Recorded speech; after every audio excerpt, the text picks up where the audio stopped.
Bienvenue à notre capsule portant sur le formulaire d'ADR ou avis de demande de remboursement.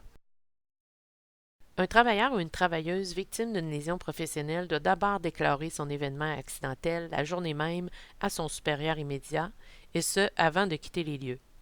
S'il désire faire une réclamation à la CNSST, il doit présenter sa réclamation dans les 6 mois de la connaissance du fait accidentel. Dans un tel contexte, vous avez l'obligation de déclarer l'événement. L'article 269 de la Loi sur les accidents du travail et les maladies professionnelles vous oblige à produire un formulaire d'ADR ou avis de demande de remboursement au plus tard dans les 2 jours suivant les 14 jours complets à compter du début de l'incapacité du travailleur. Pour déclarer votre événement, il vous faut utiliser le formulaire officiel de la CNSST. Utilisez l'adresse qui vous a été remise pour accéder au formulaire en ligne. Puis, cliquez sur le lien qui apparaît à la droite de l'écran afin de le télécharger. Vous pourrez soit le compléter en ligne ou bien le télécharger afin de le compléter manuellement.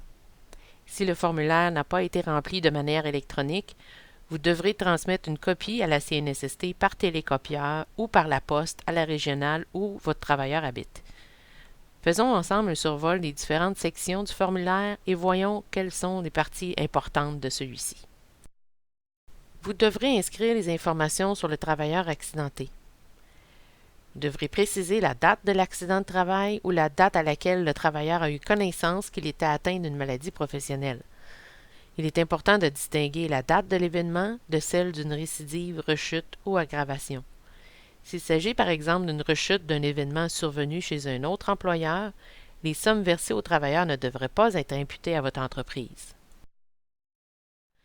Pour compléter votre ADR, vous aurez besoin de vos identifiants à la CNSST, c'est-à-dire votre numéro de dossier d'expérience et votre numéro d'établissement où le travailleur exerce ses fonctions.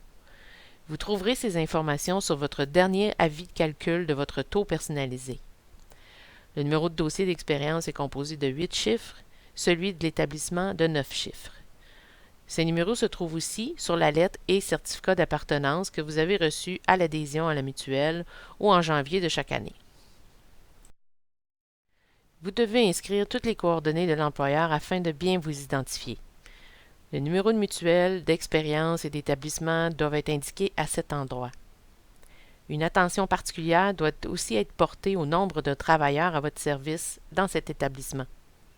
Effectivement, ce nombre correspond aux travailleurs inscrits sur votre liste de paie au moment de l'événement. Cette donnée permettra de fixer la durée d'exercice du droit de retour au travail, soit de 2 ans pour les entreprises de plus de 20 travailleurs, de 1 an pour celles de moins de 20 travailleurs. La section 3 est vraiment importante. Cette section permettra à l'agent de la CNSST de vérifier et de valider les déclarations du travailleur dans le formulaire de réclamation du travailleur, soit le RTR, et les comparer avec celle-ci. Idéalement, la description de l'événement devrait être écrite de la main du travailleur. On devrait lui demander d'apposer sa signature. S'il n'est pas en mesure de le faire, il faudrait reprendre mot à mot sa déclaration, soit celle qu'il a inscrite au registre de déclaration d'accident de votre entreprise, telle que mentionnée auparavant. Si vous constatez des différences dans les versions ou vous avez des commentaires à fournir à l'agent, la case au bas de cette section devrait être cochée. Dans ce cas, nous vous invitons de plus à communiquer avec votre conseiller chez Morneau-Shepell pour la rédaction de commentaires liés à l'admissibilité. La section 4 vous permettra d'inscrire la date du dernier jour travaillé ainsi que celle à laquelle le travailleur a déclaré l'événement à l'employeur ou à l'un de ses représentants. Le travailleur doit déclarer l'événement avant de quitter les lieux. Il est donc important de spécifier cette date au formulaire. Si le travailleur ne s'est absenté que quelques jours et qu'il est maintenant de retour au travail, cette date est aussi importante. Vous devrez également informer la CNSST des conséquences de l'événement, soit est-il en arrêt de travail, en assignation temporaire ou autre situation. Nous vous rappelons qu'en plus d'être une obligation pour les membres de mutuelles de prévention, l'assignation temporaire permet de contrôler les coûts de vos réclamations.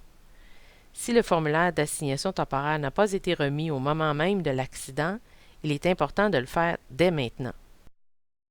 Afin de permettre à la CNSST d'établir correctement la base salariale du travailleur, vous devrez fournir le salaire annuel brut en fonction du contrat de travail ou selon le salaire gagné au cours des 12 derniers mois. Il est impératif de compléter l'ensemble des cases de cette section. La période obligatoire des 14 premiers jours commence à la date du début de son incapacité à exercer son travail régulier. Lorsque le travailleur obtient une attestation médicale de son médecin traitant et la présente à son employeur, celui-ci doit calculer et verser le montant applicable. L'avance de ce montant par l'employeur permet d'éviter l'interruption du revenu au travailleur entre le moment où survient la lésion professionnelle et celui où la CNSST prend en charge le versement des indemnités. Avant de compléter la dernière section, voyons d'abord comment identifier les jours à indemniser. Le jour de l'événement accidentel doit être payé à 100% par l'employeur, et ce, même si le travailleur n'a pas complété sa journée de travail. Cette journée n'est pas remboursable par la CNSST. Il vous faut ensuite identifier les 14 jours calendriers qui suivent. Le calcul de ces jours débute donc à compter du jour du début de l'incapacité à exercer son travail régulier. Identifiez ensuite les jours où il aurait normalement travaillé durant cette période de 14 jours. Sachez que des situations particulières peuvent influencer le calcul des 14 premiers jours. Par exemple, si le travailleur devait effectuer du temps supplémentaire durant cette période, vous devrez en tenir compte. Dans cet exemple, le nombre de jours serait de 6. Dans cette section, vous pourrez inclure à la case de gauche le nombre de jours qui seront payables au travailleur. Si toutefois le travailleur est en arrêt de travail complet durant les 14 jours, l'employeur doit verser au travailleur 90% de son salaire net pour la période. Ce montant correspond aux journées où il aurait dû travailler s'il n'avait été en incapacité de le faire. La CNSST vous remboursera le montant avancé par vous au travailleur pour la période. Dans le cas où l'assignation temporaire est autorisée par le médecin traitant du travailleur, vous devrez lui verser son salaire régulier pour sa prestation de travail. Vous pourrez inscrire 0 dans la case correspondant au nombre de jours payables et ainsi ne rien réclamer à la CNSST à titre de remboursement. Voilà, c'est fait. En mutuelle de prévention, il ne faut surtout pas oublier de transmettre copie de ces documents à votre conseiller en gestion. Pour toute information additionnelle, n'hésitez pas à communiquer avec celui-ci. Nous mettons de plus à votre disposition sur nos serveurs une trousse de formulaires et de procédures que vous pourrez utiliser à votre convenance. Utilisez l'adresse OneDrive qui vous a été remise par votre conseiller en gestion afin d'accéder à vos outils. Ou encore, à l'aide de votre téléphone intelligent, vous pouvez aussi utiliser le code QR qui apparaît à l'écran. Dans le fichier OneDrive est aussi inclus un outil aide-mémoire à la déclaration des événements. Nous vous invitons à le consulter. Celui-ci contient les liens pour accéder au formulaire en ligne de la CNSST. Les conseils inclus dans cette vidéo s'inspirent largement du guide de calcul de l'indemnité de remplacement de revenus des 14 premiers jours produit par la CNSST et disponible sur leur site Internet. Vous pourrez vous y référer si nécessaire. N'hésitez pas à nous contacter pour toute question.